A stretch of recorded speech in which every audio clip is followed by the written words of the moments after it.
കുട്ടീസ് kitchen.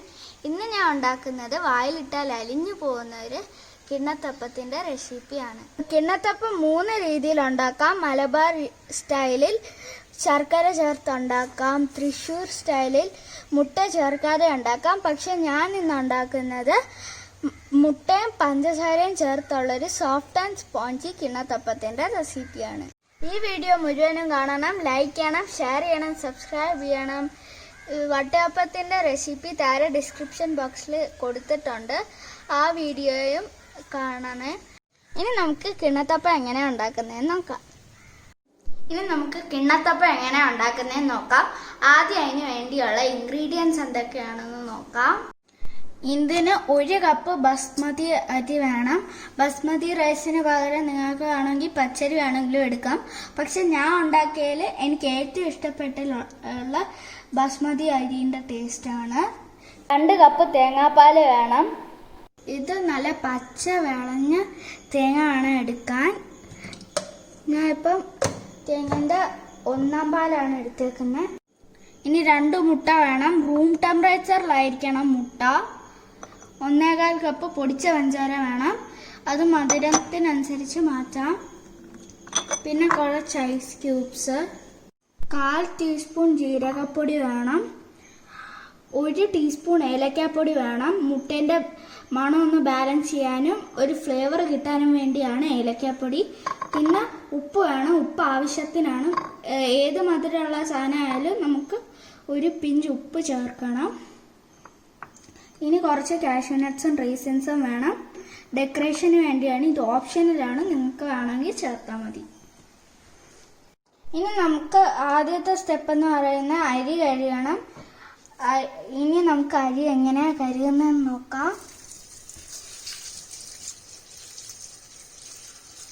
നമ്മളിത് വെള്ളം clear ആയി വരുന്നവരെ ഇത് നല്ലോണം കഴുകി എടുക്കണം. ഇതിപ്പോൾ ഞാൻ 4 പ്രാവശ്യം കഴുകി എടുത്തിട്ടുണ്ട്. ഇനി നമുക്ക് ഇത് കുറച്ച് വെള്ളവും കൂടെ ഒഴിച്ചിട്ട് ഒരു 4 മുതൽ 6 മണിക്കൂർ വരെ ഇതൊന്ന് സോക്ക് ചെയ്ത് വെക്കാം. ഇത് വേണമെങ്കിൽ തലേ ദിവസമേ ചെയ്ത് വെക്കാം. ഏകദേശം ഇത്രയും വെള്ളമാണ് എടുക്കേണ്ടത്. ഇപ്പം നമ്മുടെ അരി 6 മണിക്കൂർ കഴിഞ്ഞിട്ടുണ്ട്. ഇനി നമുക്ക് ഇതിൻ്റെ വെള്ളമെല്ലാം പോവാൻ വേണ്ടി ഇതൊരു സ്ട്രെയിനറിലൂടെ സ്ട്രെയിൻ ചെയ്തെടുക്കാം. ഇപ്പം ഞാൻ ഇതെല്ലാം സ്ട്രെയിൻ ചെയ്തിട്ടുണ്ട്. ഇതൊരു സ്ട്രെയിനർ വെച്ചാണ് സ്ട്രെയിൻ ചെയ്തെടുത്തത്. ഇനി നമുക്കിതൊരു മിക്സർ ഗ്രൈൻഡർ ജാറിലോട്ട് ചേർത്ത് കൊടുക്കാം. ഇപ്പം ഞാൻ പച്ചരി ഒരു മിക്സിയിലോട്ട് ഇട്ടിട്ടുണ്ട്. ഇതിലോട്ട് നമുക്ക് 1/4 കപ്പ് തേങ്ങാപ്പാൽ ചേർത്ത് കൊടുക്കാം. ഇപ്പം ഞാൻ തേങ്ങാപ്പാൽ ഒഴിച്ചു കൊടുത്തിട്ടുണ്ട്. ഇതിലോട്ട് നമുക്ക് 3-4 ഐസ് ക്യൂബ്സ് ഇട്ട് കൊടുക്കാം. അത് ചൂടാവാതിരിക്കാൻ വേണ്ടിയാണ്. ഇനി നമുക്കിതൊന്ന് നല്ലോണം അടിച്ചെടുക്കാം. ഇനി നമുക്ക് വേറൊരു ബൗളിലോട്ട് 2 മുട്ട പൊട്ടിച്ചൊഴിക്കണം. അപ്പം ഞാൻ 2 മുട്ട പൊട്ടിച്ചൊഴിച്ചിട്ടുണ്ട്. ഇതിലോട്ട് നമുക്ക് 1/4 ടീസ്പൂൺ ജീരകപ്പൊടി ചേർത്ത് കൊടുക്കാം. 1 ടീസ്പൂൺ ഏലക്ക, പിന്നെ കുറച്ച് ഉപ്പ്. ഇനി നമുക്ക് ഇതിലോട്ട് 1.25 കപ്പ് പൊടിച്ച പഞ്ചാര ചേർത്ത് കൊടുക്കാം. 1.25 കപ്പ് അത്ര മധുരം വേണ്ടെങ്കിൽ നിങ്ങൾക്ക് 1 കപ്പ് വേണമെങ്കിലും ചേർത്താൽ മതി. ഇനി നമുക്കിത് നല്ലോണം ഒന്ന് വിസ്ക് ചെയ്ത് കൊടുക്കാം. നമ്മുടെ എഗ് മിക്സ്ചർ ഇവിടെ റെഡി ആയിട്ടുണ്ട്. ഞാൻ ഇപ്പോൾ ഇതൊരു ബീറ്റർ കൊണ്ട് ഇതൊന്ന് ബീറ്റ് ചെയ്തെടുത്തിട്ടുണ്ട്. ഇപ്പം ഞാൻ ഇത് അടിച്ചെടുത്തിട്ടുണ്ട്. നമ്മുടെ അരിയും കുറച്ച് തേങ്ങാപ്പാലും കൂടെ ചേർത്ത് ഇത് നമുക്കൊരു ബൗളിലോട്ട് ഒഴിച്ചു കൊടുക്കാം. അപ്പം ഞാൻ മാവ് ഇവിടെ അടിച്ചു വെച്ചിട്ടുണ്ട്. ഇത് നല്ല പേസ്റ്റ് ആവണം, തരികളൊന്നും ഇല്ലാതെ വേണം ഇത് പേസ്റ്റ് ആക്കിയിട്ട്. ഇനി നമുക്ക് ഇതിലോട്ട് എഗ് മിക്സ്ചർ ചേർത്ത് കൊടുക്കാം. ഇതിലോട്ട് നമുക്ക് റിമൈനിങ് തേങ്ങാപ്പാൽ കുറച്ചായിട്ട് ഒഴിച്ച് ഒരു പാലിൻ്റെ കൺസിസ്റ്റൻസി ആവുന്ന വരെ ഒഴിക്കണം. എന്നിട്ട് അത് നല്ലോണം ഒന്ന് വിസ്ക് ചെയ്ത് കൊടുക്കാം. ഇപ്പം ഞാൻ ബാറ്റർ നല്ലോണം വിസ്ക് ചെയ്ത് വെച്ചിട്ടുണ്ട്. ഏകദേശം പാലിൻ്റെ കൺസിസ്റ്റൻസിയിൽ വേണം മിക്സ് ചെയ്യാൻ. ഒരു തരി ഇല്ലാതെ വേണം വിസ്ക് ചെയ്തെടുക്കാൻ. ഇപ്പൊ ഞാൻ ഒരു ബൗൾ എടുത്തിട്ടുണ്ട്. അതിന്റെ മേളിലൊരു മസ്ലിൻ ക്ലോത്ത് വെച്ചിട്ടുണ്ട്. ഈ മസ്ലിൻ ക്ലോത്തിന് പകരം ഇതേപോലെ ചെറിയ ഹോൾസ് ഉള്ളൊരു സ്റ്റീൽ അരിപ്പ വേണമെങ്കിലും എടുക്കാം. ഇനി നമുക്ക് നമ്മുടെ മിക്സ്ചർ ഈ മസ്ലിൻ ക്ലോത്തിന്റെ മേളിലോട്ട് ഒഴിച്ചു കൊടുക്കാം. ഞാൻ ഇപ്പൊ 4 അറ്റം പിടിച്ചിട്ടുണ്ട്. ഇനി നമുക്കിതൊന്ന് ജസ്റ്റ് ഒന്ന് സ്ക്വീസ് ചെയ്ത് കൊടുക്കാം. അപ്പൊ ഞാൻ ഒരു മസ്ലിൻ ക്ലോത്തിലൂടെ ഈ മിക്സ്ചർ എല്ലാം ഡ്രെയിൻ ചെയ്ത് എടുത്തിട്ടുണ്ട്. ഒരു തരി ഇല്ലാതെയാണ് ഇത് ഡ്രെയിൻ ചെയ്തെടുത്തിട്ടുള്ളത്. ഇപ്പൊ ഞാൻ ഇവിടെ ഇതൊന്ന് സ്റ്റീം ചെയ്തെടുക്കാൻ വേണ്ടി ഒരു ബേക്കിംഗ് ട്രേ എടുത്തിട്ടുണ്ട്. അതിൽ ഞാൻ നെയ്യ് ഗ്രീസ് ചെയ്തിട്ടുണ്ട്. നെയ്യിന് പകരം കോക്കനട്ട് ഓയിൽ വേണമെങ്കിൽ ഉപയോഗിക്കാം. ഞാൻ ഇപ്പോൾ ഏകദേശം ബേക്കിംഗ് ട്രേയുടെ 1/4 ഭാഗത്തോളം ബാറ്റർ ഒഴിച്ചിട്ടുണ്ട്.